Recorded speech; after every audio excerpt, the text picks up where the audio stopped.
So I will take on moderator's privilege here and just start with that question. If Brother Mo and Rabbi David could please go ahead and discuss this amazing interfaith collaboration. So I'm just going to take my extra 30 seconds and say that it is impossible and also not desirable for any organization to think you can solve it all, right? That is not at all my own understanding of how things get done in the world, and even if we could do it all, I wouldn't want to do it all just by ourselves. So the idea that we have this amazing model that works well, where people get the loans that they need and the organization is able to get repaid and put it back out into the community, I was thinking, all right, how can we, beyond just making more loans, how can we grow? And the most obvious thing to me was, let's find other communities who can take this model and just help them figure out how to implement it. And to me, it seemed the most obvious partner would be the New York City Muslim community, because first of all, there are lots and lots of immigrants in the community. There are lots and lots of lower income immigrants in the community. There are some pretty wealthy people in the community. Actually, it looks a lot like the Jewish community looked in the 19th century in New York City. So it may be a very opportune time to try to not be the only faith-based 0% interest lender in New York City. So thanks to Bob Kaplan at the New York JCRC, who introduced me to Mo. We got a conversation going, and we are hopefully working toward trying to make it possible for this model to spread out beyond where Hebrew Free Loan is able to reach, and really just increase the impact by making sure that other people have access to the model. You want to add anything to that? Ditto. All right, thank you so much. All right, please state your name and your affiliation before your question. Thank you. Imam Samir Away, the chaplain at Baruch College and Manhattan College. Thank you to all wonderful speakers. Actually, I'm very glad I came today to hear the wonderful talk.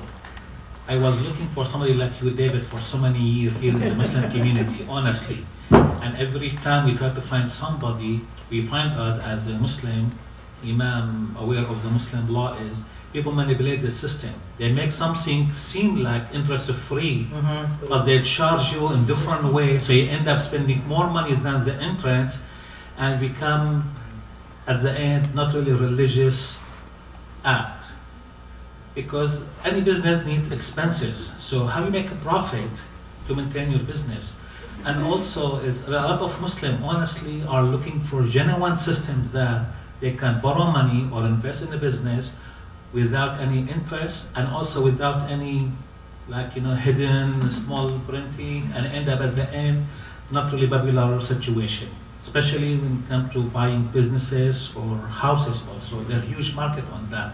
I have too many connections for that, but I was looking for somebody like you actually to start even bigger project to help the community to establish more economical justice here. Thank you, David. Alhamdulillah. Alhamdulillah for David. And I know Rabbi for 15 years back now Okay. also, you see. So we have now good connection for that. Thank you. Thank you, Imam. So my question is there something like done properly without any hidden aspects, so make it really interest-free? Yes. I was on a panel about Jewish and Muslim approaches to interest-free lending, and the other two panelists were two Muslim gentlemen who are involved in Islamic finance, and they're bankers, and they were talking about very large bond issuing that they were structuring in a way that didn't technically have interest, but the people got paid who were investing in it. And I said, okay, well that's very good that Muslims can participate in the world economy, and it's all, we have that too in the Jewish tradition, little sort of workarounds. But what about poor people and their access to loans? Is there anything where you just actually don't do it but with interest? And they looked at me and said, I don't know. And so that's why I, in a way, started looking around for a partner in the New York City Muslim community. Just to answer your question, how do we support ourselves if we're not charging interest? The answer is we support ourselves through charitable contributions. And so We have individual givers and foundations that pay the operating costs, but we have a fund of capital that we are able to use for making the loans. Okay, is that the case? I'm on board with you. Okay, thank you. I'm Sukmei Ye from Eastern Hills Church in Buffalo. Question to Rabbi David and also Brother Mohammad. And before the question, I want to thank all the panelists for all your insight and everything, for bigger picture, for greater good. And my question is, the model that you're running is kind of a financial institution model, and are you subject to all the regulations that the government imply from A to Z to ZZ, and how you can handle that with this model when facing all the banking examiners and all those? Mo, you probably want to know the answer to this, right? No, you go ahead. No, I'm saying you want to know before you I get want to yourself know, into yeah, it. that's right, you go ahead. We are not subject to all the to regulations in a way that a credit union would be. We're not what's called a CDFI, a Community Development Financial Institution. We're just a nonprofit loan fund, and I recently took a big breath and went to the Department of Financial Services of New York State, and I said, "You don't regulate us, right?" And they said, "No, we don't." And so the CFPB could be a regulator of ours, and we are subject to some of the truth in lending and fairness in lending laws in New York State and in New York City, which we follow scrupulously, but we don't have an onerous regulation regime.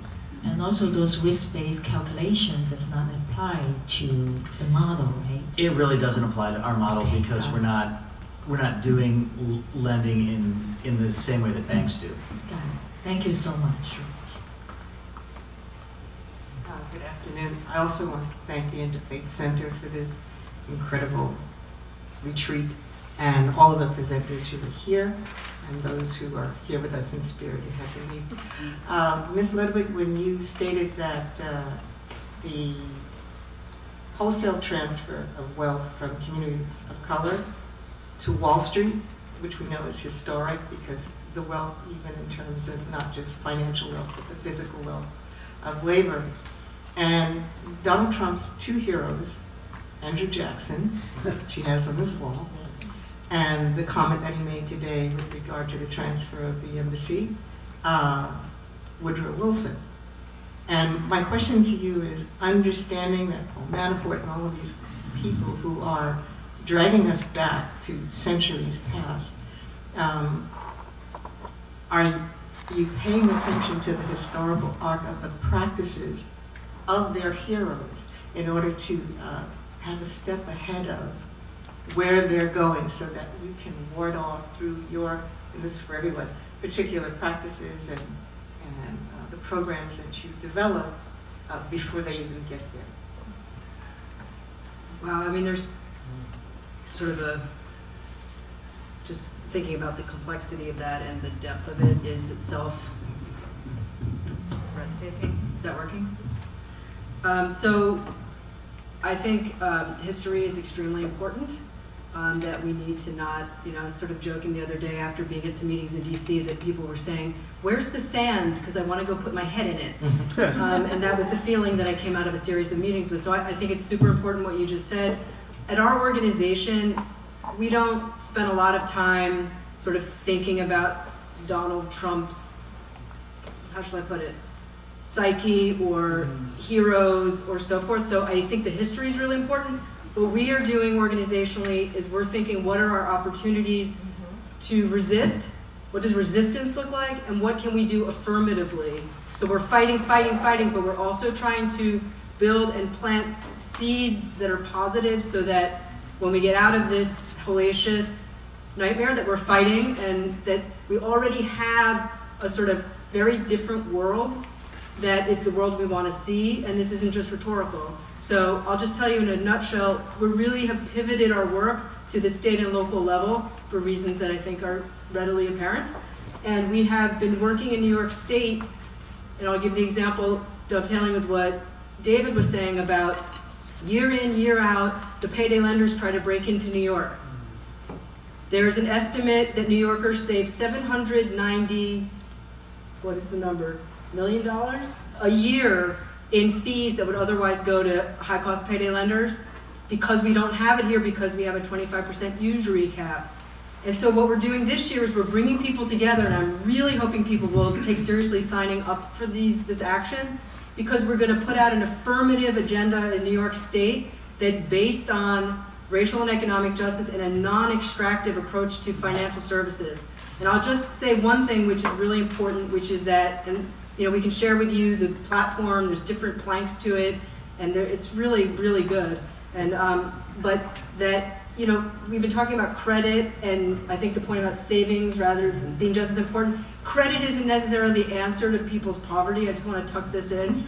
So, we need to be thinking about work and living wage and making sure that we have affordable and free higher education, and that housing is not commodified. So getting at that is more where our organization puts our thinking and our work. Then I think that I would not be able to get up in the morning if I thought too squarely about Andrew Jackson as his hero, but I think it's important to understand what that means. Yes. Because that's a deep set of issues.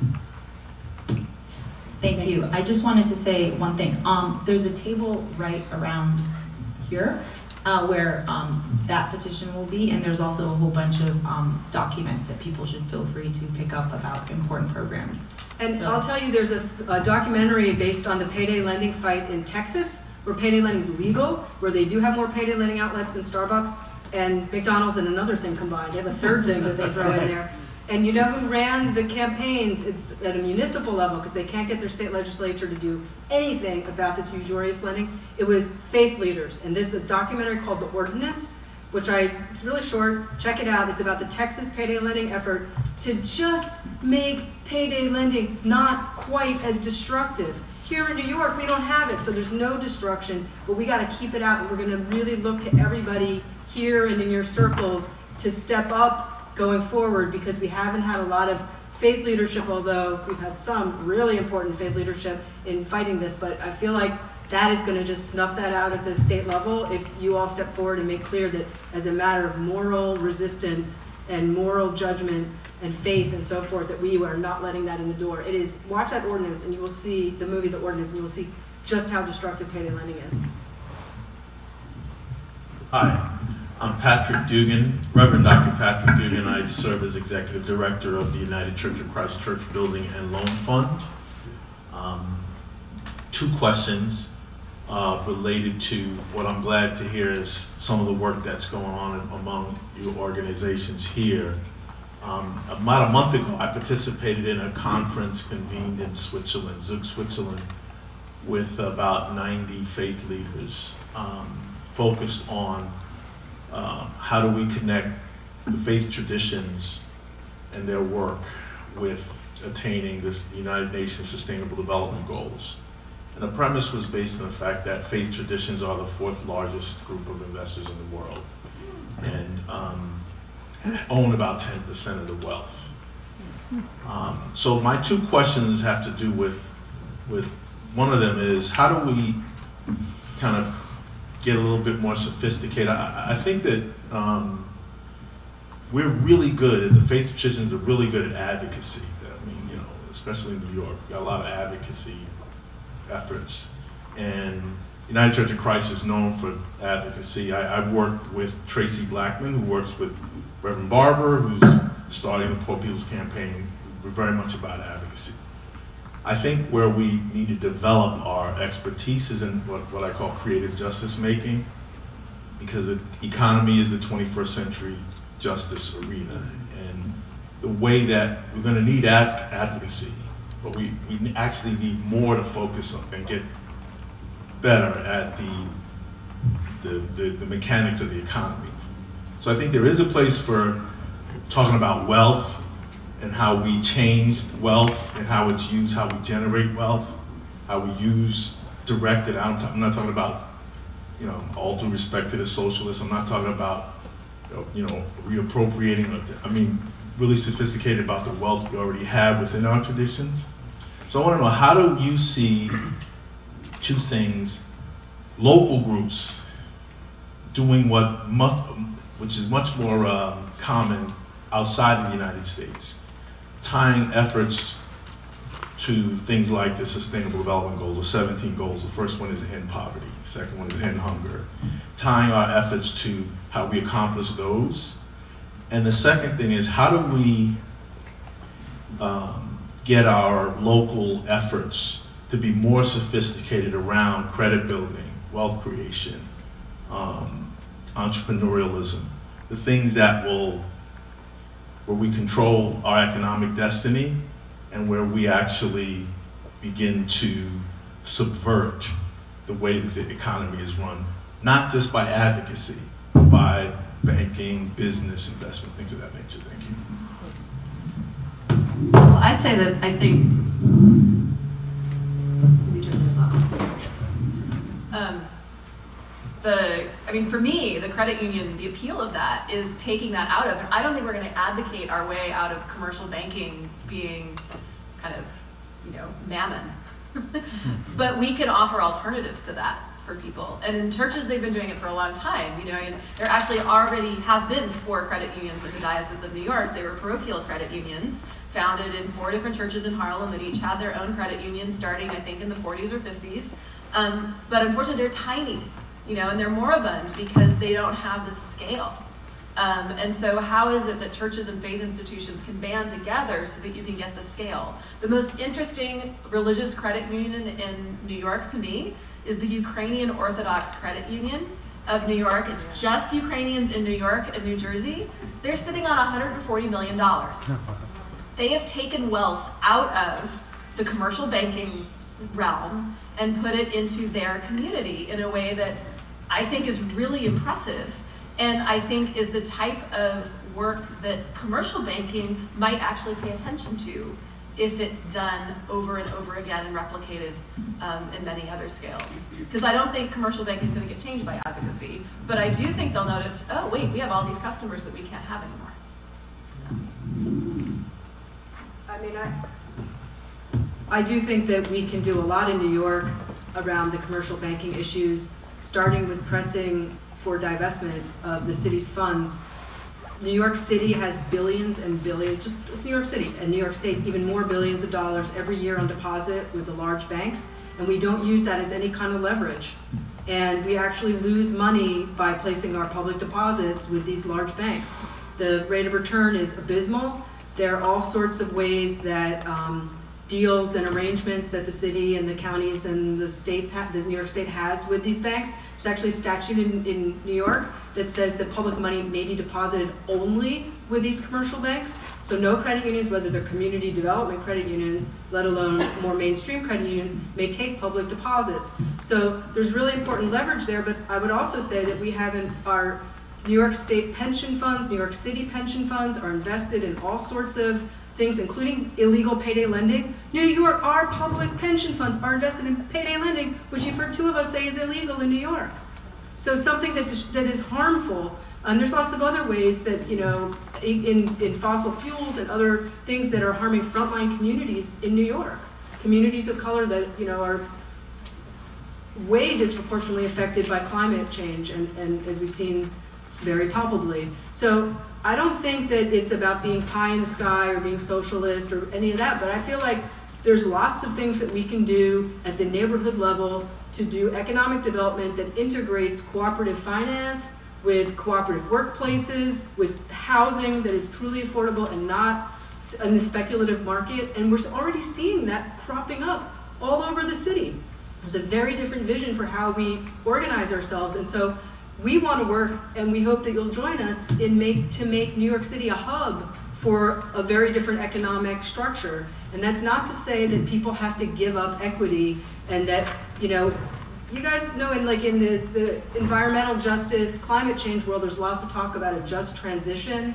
It's really important that as we're shifting to a fair economy and a just economy, that we don't sort of say, okay, well, you've been fleeced and exploited forever, so you're just going to also have to deal with, the fact that as we shift, you're also going to not have anything. So that's not the point, and the point is to examine straight up and look really hard at what that just transition looks like. I think there's a lot of possibilities, and I think we should be holding these Wall Street banks to task, and I don't see why we don't. So we're working to build a public bank.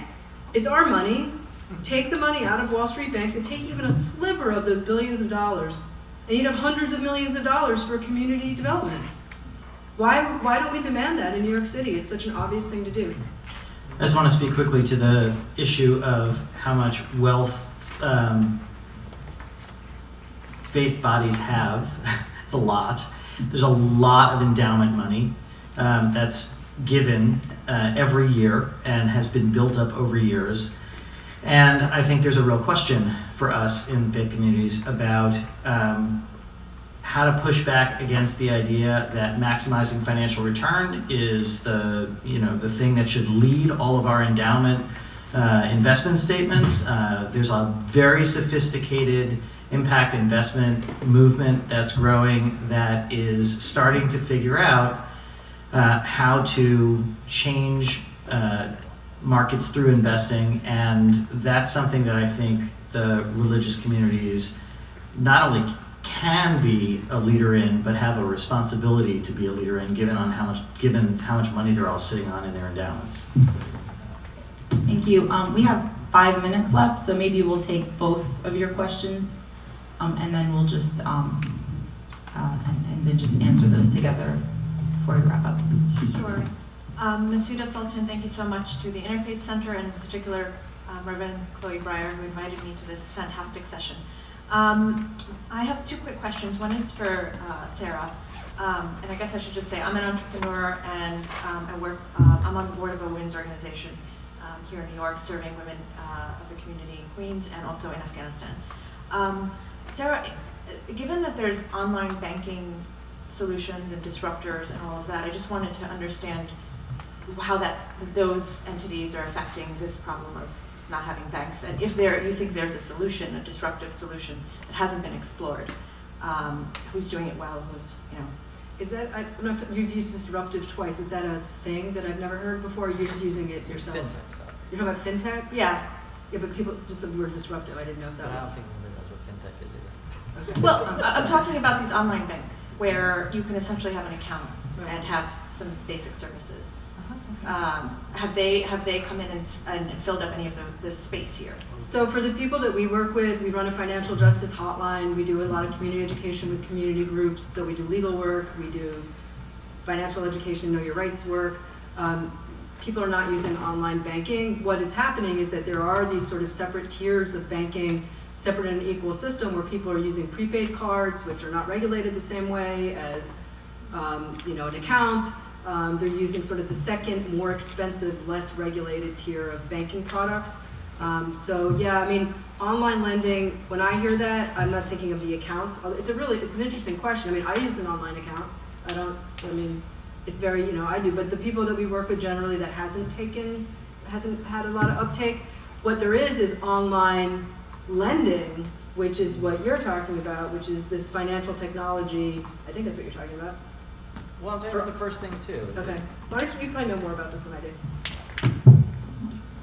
I think that there is some potential, but it's a morally neutral tool. The technology, all of the disruptive stuff that's coming out, some of it is going to increase the availability of affordable options for financial services for lower income people, and some of it is going to charge them an arm and a leg, or is just going to sort of cherry pick the wealthiest people and not offer services that are accessible to lower income people. But I think it's like anything. It's like banks can be great. The way that they're structured, they don't happen to typically be great right now. But you could restructure them in a way that they would be great, or maybe a public bank would do things that. So it's not necessarily, I think, the technology that holds the promise, but it's the way we choose to use the technology, and it is somebody out there thinking about how this impacts not just lower income communities, but from a religious point of view, I think about it as like this is an issue for all of us. It isn't just an issue for the people who are, denied the services that they need. It's about who we want to be as a society, and how do we want to treat each other. And sorry, one quick question, and then I'll go. You mentioned that the operating costs are paid for by donations, which is fantastic. Usually in microcredit, microfinance loans, the problem is the high administration cost. And I just wanted to understand what is the percentage? Is there a sort of trademark Sure. Jonathan Morduck, who is Rachel Schneider's co-author on the Financial Diaries book, did a study outside of the country that showed that the typical cost, if you do a ratio of operating cost to portfolio for nonprofit organizations that are doing microfinance is 14%, and for banks, which tend to have lower operating costs because they're making larger transactions, it was around I think it was around 11%. So our ratio right now is around 12.5%. So I think we're doing pretty well. If we are able to grow, I think we'll be able to drive down the operating ratio. That's where we are. Thank you. Final question. Okay, thank you. Regarding the free loan, I've never heard this until today. It almost sounds too good to be true, but I'm sure it's not because it's been going on for over 100 years.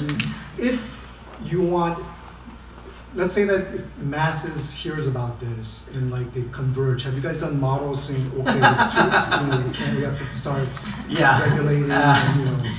So that is a great question. If we put billboards up in Times Square and they said 0% interest loans, or not maybe Times Square, but maybe in the middle of Brooklyn, we would be flooded with people who are coming to us. And so we don't put up billboards. That's not how we advertise. We work through community partners mostly, community-based organizations that are serving lower-income people who know them and their needs and can refer them to us. And I said we have been growing, but we've been trying to pace our growth so that we don't get out sort of ahead of ourselves with too many people coming to us or we don't have enough capital. One of our questions for going forward is how can we capitalize what we're doing so that we can meet more of the need? There are probably 1 million, I don't know what you want to call them, lower middle class households just in New York City, forget about all of the surrounding counties, who are candidates for our loans. That's 1 million households. We're doing 1,100 loans a year. So obviously, Mo, we need you sooner rather than later. More credit unions, more everybody. We're not, thinking we're gonna solve the whole issue, but there is a huge amount of need versus a relatively small amount of provision. So we try to manage the pace of growth. Perfect. Thank you so much, and that's time. So please join me. Please join me in thanking our panelists